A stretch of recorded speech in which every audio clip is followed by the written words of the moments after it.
So today is really about Marrakesh beyond the obvious. But before we go beyond the obvious, let me start with one very simple question. Why Marrakesh in the first place? So Marrakesh has a combination of advantages that is actually quite difficult to find in another destination. It feels exotic and completely different from Europe, but without requiring a long-haul travel. It has an extraordinary range of hotels, very strong MICE infrastructure, incredible private venues, and perhaps most importantly, an enormous variety of experiences. And you can create all of this without spending half the program moving your guests from one place to another. So that combination is really Marrakesh's strength. And for your market in particular, it's much closer than it sometimes feels. So this is something we sometimes forget when we talk about Morocco. So Marrakesh may feel like another word when you arrive, but geographically, it's actually very close. So we have direct connection from a wide range of German cities, as well as Vienna, Zurich, and Geneva. So within only a few hours, guests can leave Europe and arrive somewhere that feels culturally, visually, and emotionally completely different. And for an incentive program, I think that's an enormous advantage. So it's a high destination impact without long-haul travel. So one destination, four completely different worlds. And once your guests arrive, this is where Marrakesh becomes exceptionally interesting for us as a DMC, because we are not really working with one environment. We have the Medina, historic, intimate, full of hidden doors and craftsmanship. We have the contemporary Marrakesh with luxury hotels, design, restaurants, and nightlife. Then approximately 45 minutes away, we can completely change the atmosphere with the Agatai Desert and continue towards the Atlas Mountains for yet another world. So we can create contrast without changing destination. And for incentive travel, that's incredibly powerful. And this is exactly what I mean by contrast. So these four images could almost come from four different trips, but they can all belong to the same Marrakesh program. So it's city, culture, desert, mountains, and that gives us an extraordinary playground when we start designing an incentive. One destination and many ways to stay. So the same diversity applies to accommodation. So this is not really one, or there is not one typical way to stay in Marrakesh, depending on the group. We can go from a very intimate Riyadh experience to a large international 5-star resort and almost everything in between. So as you can see here, you have international 5-star hotel chains, but you have also another side of Marrakesh hospitality, which is the Moroccan independent hotels, but still with the most outstanding operating standards from the most discerning guests. Traditional riads or small boutique hotels that can be taken over exclusively, which is another great bonus and selling point. And also fixed campsites with superb night camping or even glamping in the nearby Agatai Rock Desert or the Atlas Mountains. So as we said, you probably know Marrakesh, because you have been to, or through different presentations and so on, or you have heard of it.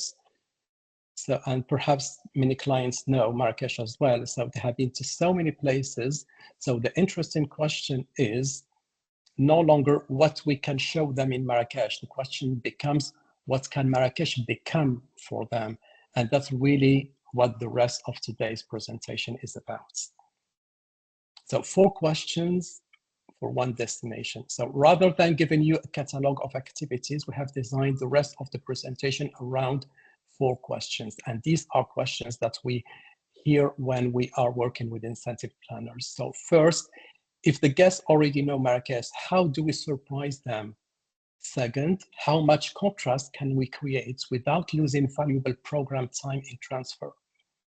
Third, and this is becoming increasingly important. How do we give guests access to people and places they simply could not arrange themselves? And finally, how do we create evenings that become the moments people still talk about months later? So let's start with the first one. My clients already know Marrakesh. How do I show them something new?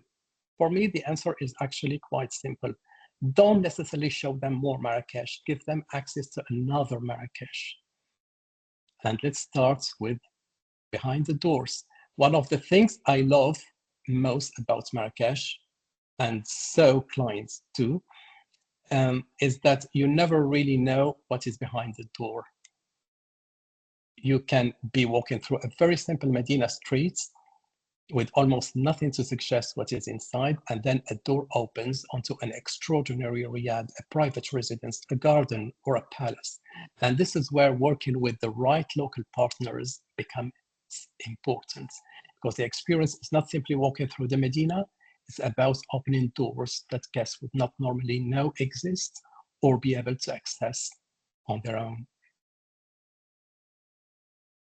But access to a place is only the way of doing it. So we can also rethink something as familiar as a meal. So rooftops are, of course, not new in Marrakesh. Most visitors will already have had a drink on a rooftop somewhere in the Medina. What changes the experience is how we use the rooftop for the group. We can privatize the space, time the arrival around sunsets, create the right lounge or dining setup, add live music, and allow the evening to evolve from cocktails into dinner. We have the Medina below, the Kutubia in the skyline, and depending on the location and visibility, the Atlas Mountains in the distance. So rather than simply visiting another rooftop, the rooftop becomes your private venue, and Marrakesh itself becomes the backdrop. Then we come back down into perhaps the most familiar part of Marrakesh of all, the souks. Almost everybody who comes to Marrakesh visits the souks. So for returning clients, we don't necessarily want to offer another standard guided walk. Instead, we can create the experience around the profile and interest of the group. For one client, it could be about Moroccan design and decoration. For another, food and spices. For another, fashion, craftsmanship. We select the routes, the stops, and the encounters accordingly. And we can divide a larger group into smaller rotations so that the experience remain personal and even personalized. So this is not simply a tour of the souks. It's a Medina journey designed around the guests themselves. And that makes a place they may already know feel completely different. At the same time, or with the same principle, applies to some Marrakesh's most impressive historical venues. So Marrakesh has extraordinary historic palaces, but there is an important difference between visiting a palace and having one entirely to yourself. With exclusive use, the venue can be shaped around the group and the purpose of the event. It might be used for an intimate lunch, a reception, a private dinner, or a larger celebration. Different courtyards, lounges, gardens can be used in different ways, and the arrival, the food, entertainment, and styling can all be adapted around the program. So the value here is not simply the architecture, it's the possibility of turning a historic Marrakesh setting into a completely private evening event environment. And then we can change the scenery completely without going far at all. And that's about the Agafay reimagined. So because in approximately just 45 minutes, we can leave the energy of Marrakesh behind and arrive in Agafay. And this is where the contrast becomes very interesting.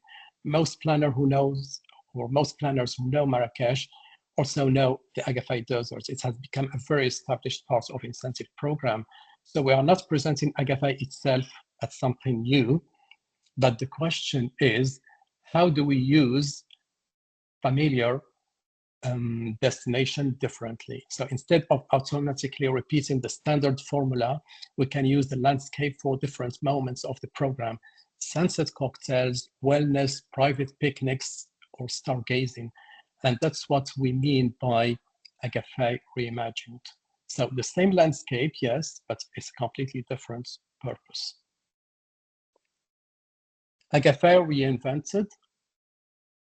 So this is the first, with private sunset cocktails. So this will be the first way we can rethink Agafay. So it's very simple, use the sunset, but differently. Most people already associate Agafay with sunset, yes. So the objective is not to pretend the sunset itself is new, but what changes the experience is the setting. We can select a private location in the middle of nowhere, away from the standard camps, create a comfortable and elegant cocktail setup, bring in lights, live music if appropriate, and allow the landscape to do most of the work. There is no need to overproduce it. In fact, one of the strengths of Agafay is that the more we respect the landscape, the stronger the experience can be. So sometimes the landscape really is the entertainment itself. And Agafay doesn't have to be an evening destination at all. That's why we can use exactly the same landscape, but in the morning for a completely different purpose. So imagine starting the day with yoga, stretching, or another wellness activity, while the desert is still quiet and the temperature is still comfortable and pleasant. Then follow it with breakfast overlooking the landscape. So for the planners, what I find interesting here is that Agafay stops being only about adventure, sunsets, and dinner. It becomes a well-being setting as well. And that can work very nicely in a multi-day program where we want to vary the energy level, but without adding another complicated transfer or activity. The same landscape can also become very simple, but very attractive and effective lunch setting. So this is the desert picnic. Again, the idea is not necessarily to make it highly elaborated. It can be beautifully arranged, private sitting with rugs, comfortable seating, good local food, and location selected specifically for the group. What matters is that guests are not sitting in a conventional restaurant or a camp. They are having lunch directly in the landscape.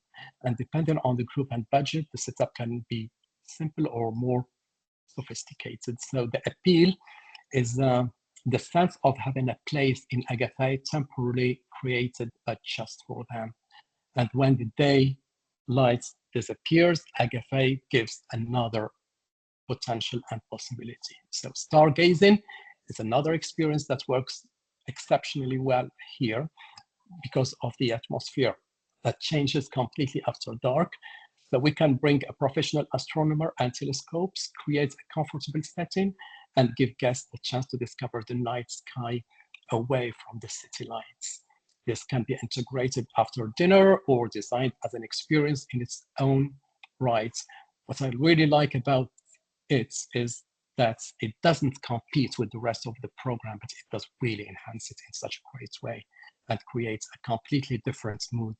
When darkness comes, a completely different side of Agafay appears.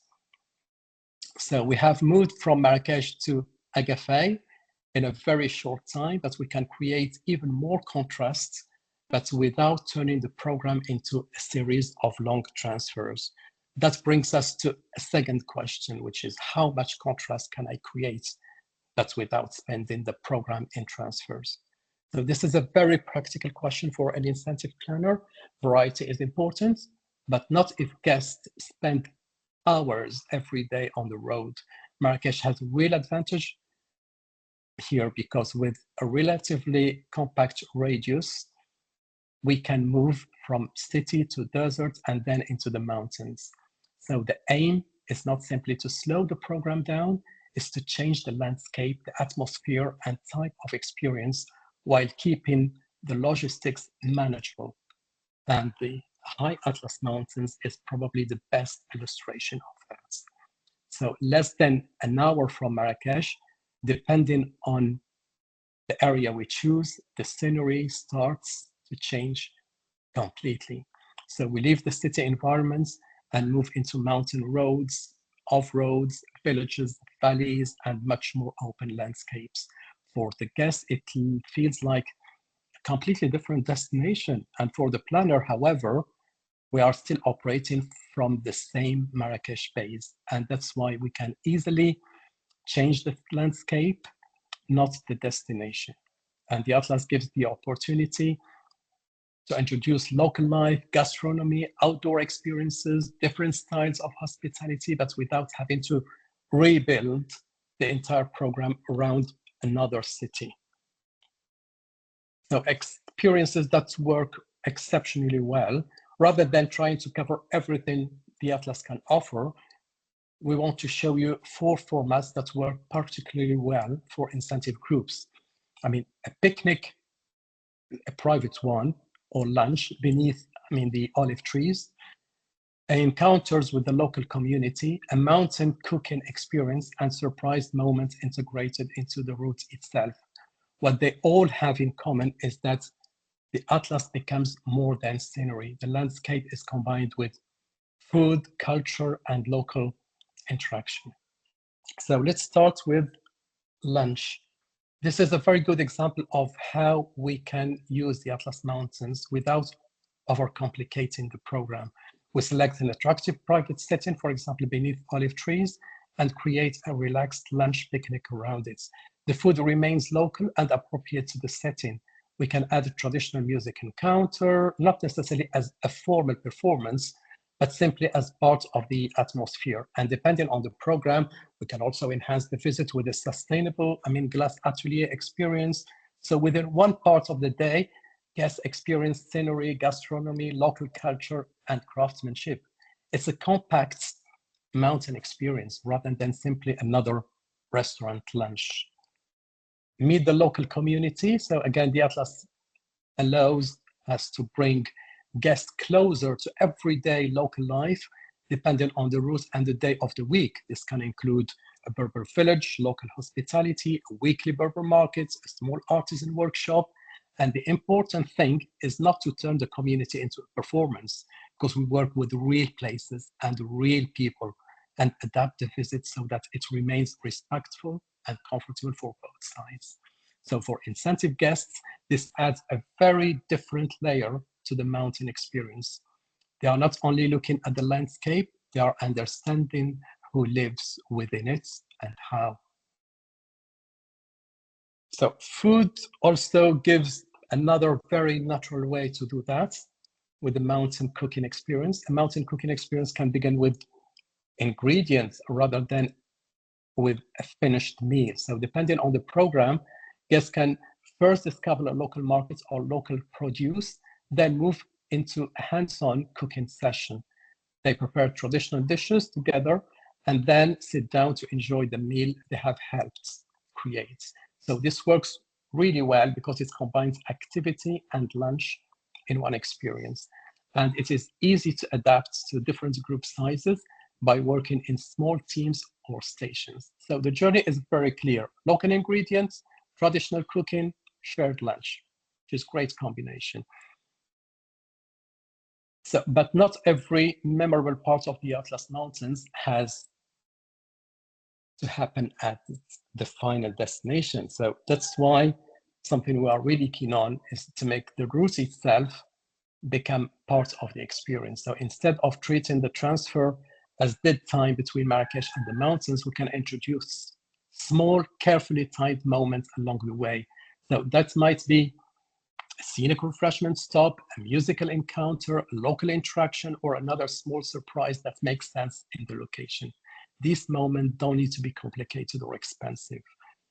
So their value is that guests are not expecting them. So the journey stops feeling like a transfer and starts feeling like part of the program.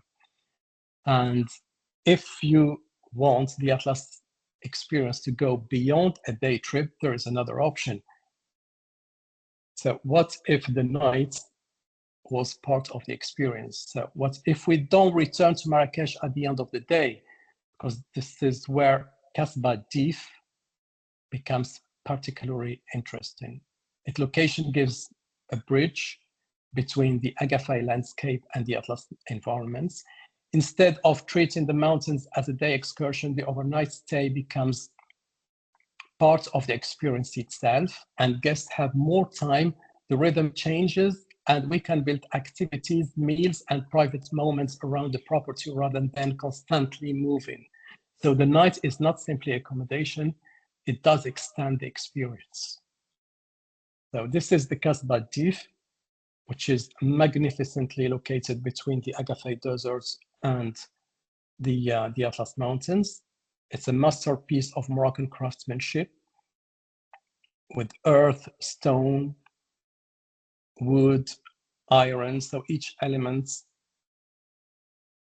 shaped by the hands of master artisans with spacious suites, great public areas, panoramic views. And that's what makes Kasbah Dif is really such a great option to take into consideration. First, the setting, because you are surrounded by a very different landscape from Marrakesh. Second, because the style of the property, it feels authentic and connected to local architecture and materials, rather than like any other international resorts. And third, depending on the group, there is possibility of exclusive use that gives us much greater control over the atmosphere, the meals, activities, timing. So there will be no restrictions, no limitations, and the rules will be completely yours.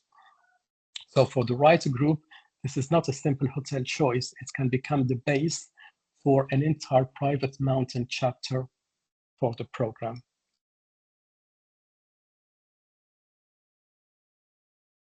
So we have talked about places and landscapes, but sometimes the most valuable access in Marrakesh is not to a place, which brings us to question 3. How do I give my guests access they could not get on their own? So for us, this is where the role of a local DMC becomes more tangible. A destination is easy to research today, hotels, restaurants, attractions are all online. But what is much harder to find independently are the right people, the right introductions, the right connections, the right encounters, and then to adapt those encounters so that they actually work for a group. So this section is really about access through people.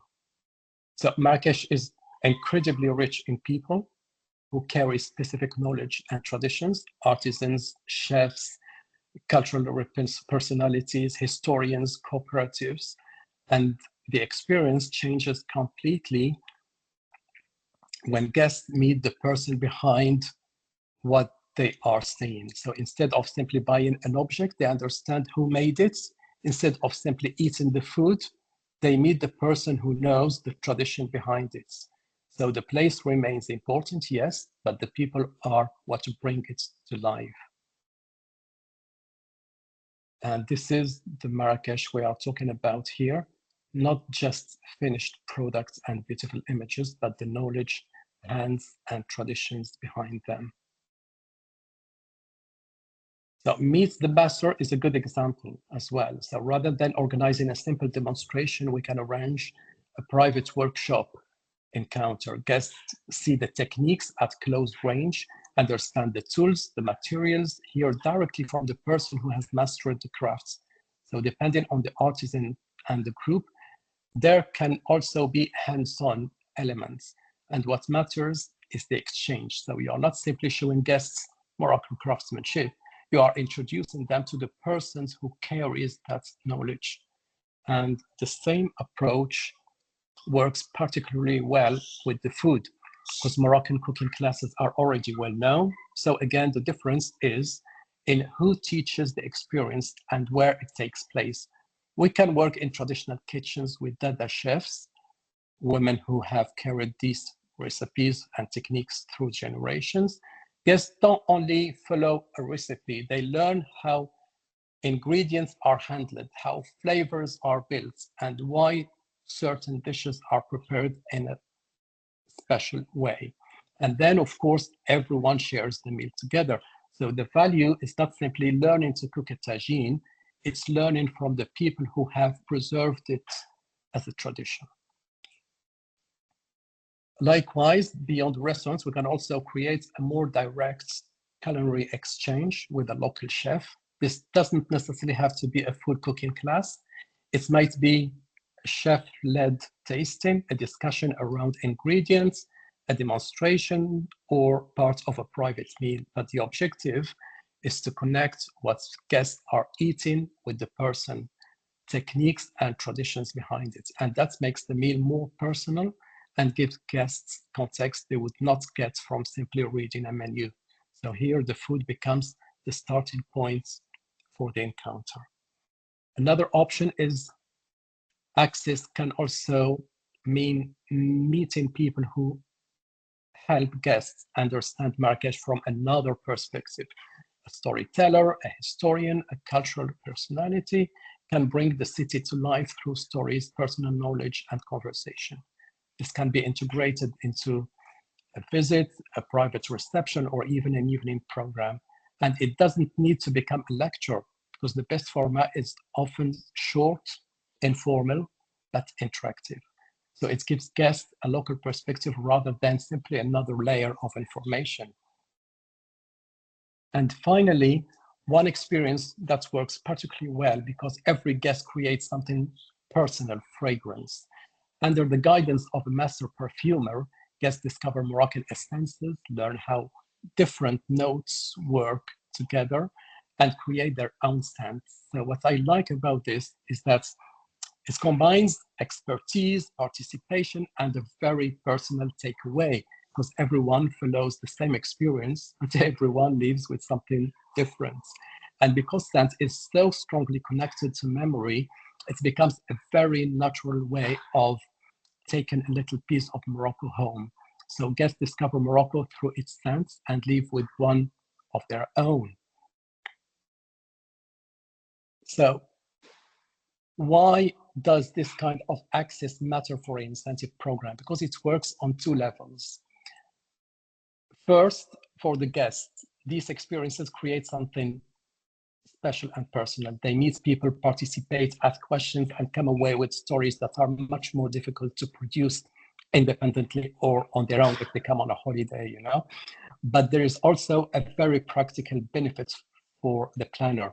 It helps differentiate the program, creates natural opportunities for networking, support local communities, and ultimately gives guests more to talk about afterwards. And I think that's really important. So the objective is not simply to give guests more activities, it's to give them better reasons to remember the program. And very often, the moment they remember most happen after the daytime program is over, which brings us to question number 4. How do I create evenings they still talk about 6 months later? Marrakesh obviously has no shortage of spectacular evening venues. We have palaces, gardens, rooftops, museums, private properties, and just outside the city, the Agatai Desert. So for us, the challenge is no longer simply, where should we have dinner? The more interesting question is, what can we make happen during the evening? And because in Marrakesh, the venue can be extraordinary, but it's only the starting points. And this is what we mean by Marrakesh after dark. So rather than giving you another list of beautiful dinner venues, because you probably already know some of them or you have heard of them, I want to show you 5 ways we can use those venues differently. A progressive evening, an interactive culinary journey, entertainment that moves through the different spaces, a give back elements integrated into the elements, and finally a signature finale. And these are not 5 specific venues. There are 5 evening formats that we can adapt to different Marrakesh setting, group sizes, and budgets. And that's what makes them interesting from my perspective. So if we talk about the progressive evening, many Marrakesh venues have something that they don't always, or we don't always exploit so enough. Several completely different spaces within the same property, and the progression can actually work into 2 different ways. That progression can be vertical, In a traditional Medina Riyadh, for example, guests might start with cocktails in the courtyard, move upstairs for another part of the evening, and finish with dessert or drinks on the rooftop, overlooking the Medina. Or the progression can be horizontal. In a larger property with extensive gardens and several evening spaces, guests can move from one setting to another, perhaps from a courtyard to a garden, then to a different outdoor or indoor space as the evening develops. So rather than experiencing one venue from one fixed setting, guests discover it progressively throughout the evening, either vertically or horizontally. And importantly, all of this happens within the same property. There are no additional transfers and no disruption to the flow of the events. One venue can effectively become several experiences. And we can take this idea of movements even further, including with the way we serve dinner itself. And that brings us, for example, to the culinary museum journey. This is one of the concepts we particularly like because it's completely changed the traditional dinner formats. Imagine privately using a museum for the evening, but rather than putting tables in one room and serving conventional seating dinner, we create live cooking stations throughout the different spaces of the museum. Guests, move freely through the collections. And one area, a chef might be preparing one dish, in another they discover another flavor or cooking technique. They can watch the chefs at work, taste what is being prepared, and continue exploring the museum at their own pace. And because people are moving rather than sitting at fixed tables all evening, it naturally creates conversation, interaction, networking, and so on. So we combine three things in one format: culture, cuisine, and networking. And importantly, this is something we can really operate, provided we select the right venue and design the food station around the museum spaces. So the same principle of movements and transitions can also apply to entertainment, because Marrakesh offers, I know, an enormous variety of entertainments. And of course, a main stage can still be part of the evening, but entertainment doesn't have to remain concentrated in one place. We can also distribute it throughout the venue. And some performers can be positioned in different spaces, while others can move naturally among the guests. So it's a great combination and a great balance. So perhaps musicians will come guests in one area, another performance appears later in the garden, and roaming performance or performers interact with guests elsewhere. So the entertainment therefore evolves with the evening and with the way guests use the venue. It's become something guests discover throughout the evening rather than something confined to one moment or one space. So entertainment that's moved through the venue and evolves with the evening. Ja, ich bin in einem Video-Session. Sorry? Okay. I know, we could hear you. Okay, and some of those encounters can also have purpose beyond entertainment. And that's the signature finale, because we spend a lot of time thinking about how guests arrive at an event, but we can put just as much thought into how the evening ends. And that's what we call the signature finale. It doesn't necessarily have to be spectacular or expensive. It simply needs to feel intentional. It might be a lantern-lit moment. It might be a same-day highlight film showing moments the guests have experienced during the program, which is so touching. It could be a final toast, a reveal, or one last collective moment before everyone leaves. So the format depends entirely on the group and the occasion, but the objective is always the same, is to give the evening a real final moment rather than simply allowing it to fade out. So, because sometimes the last 5 minutes are what guests remember the most. And what we have also integrated is the give back. This is a concept we have incorporated very naturally into our evenings. We invite selected Moroccan artisans and cooperatives to become part of the events.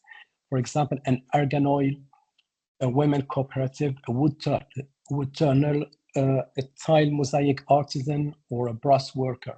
So each has a beautifully presented stand where guests can meet them, watch the crafts being demonstrated, and understand what goes into making the product, which is important. But there is also an important second part of the concept.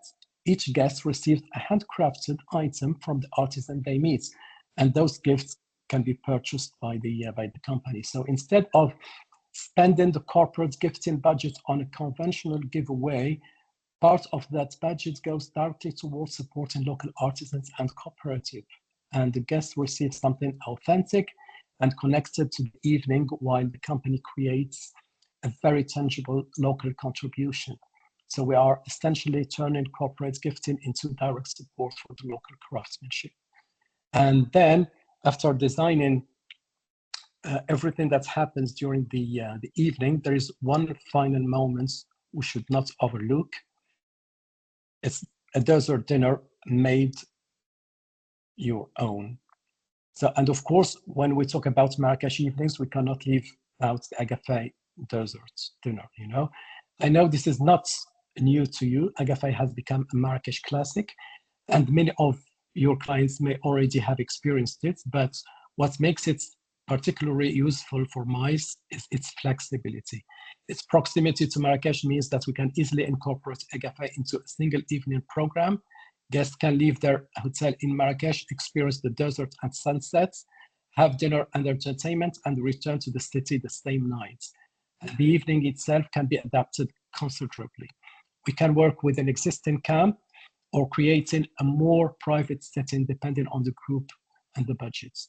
The layout, the styling, the lighting, the menu, the entertainments can all be tailored around the occasion. So we are not presenting the dessert dinner as new Marrakesh experience. We are presenting it as an extremely flexible setting that can be shaped around the events. So as I like to put it, the dessert is the setting, but the evening is yours to create. And Agafay also illustrates something much bigger about Marrakesh, the extraordinary variety of evening we can create within one program, which brings us to this slide. So build a different evening every night. And this is for us, is one of the strongest MICE advantages of Marrakesh. It's not that Marrakesh has one extraordinary evening venue, it's that we can create a completely different world every night. One evening guest can enter, a historic palace in the Medina. The next, they can have cocktails and dinner overlooking the city from a rooftop. Another evening can take place in a private garden. A museum can become an interactive culinary venue. And then within a shorter drive, they can be dining under the stars in Agafay.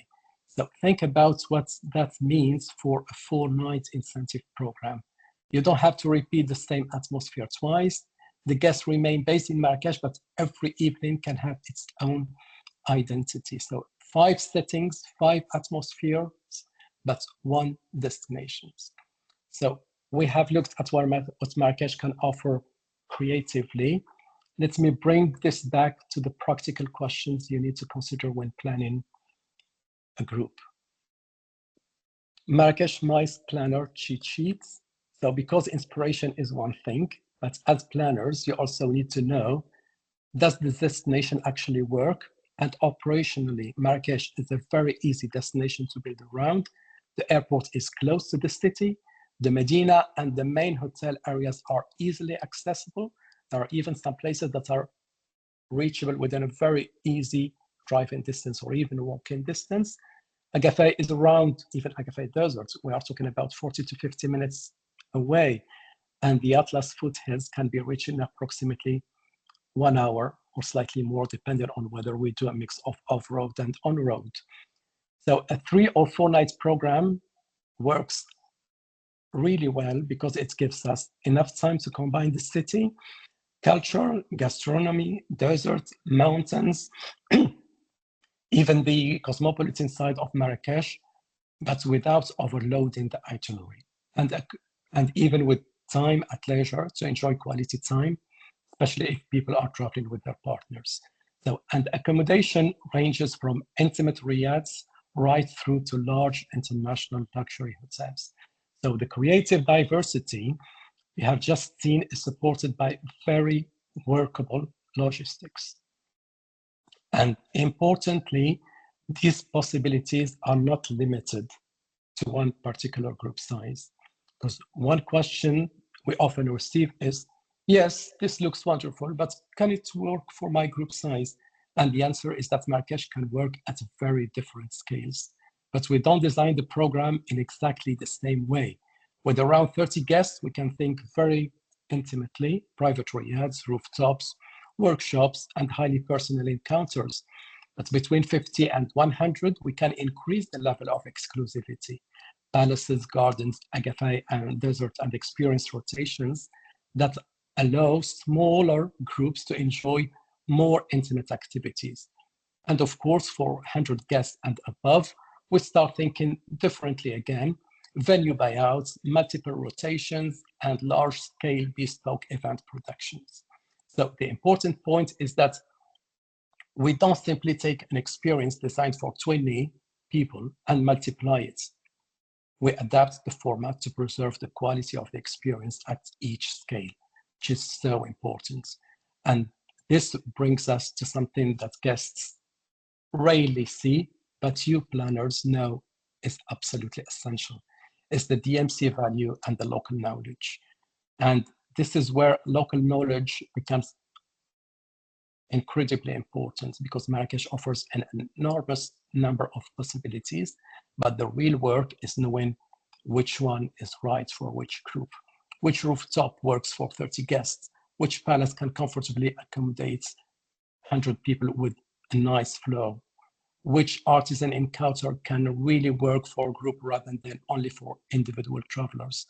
How do we combine the Medina, the Agafay Desert, the Atlas Mountains, the cosmopolitan and contemporary Marrakesh, creating unnecessary transfers?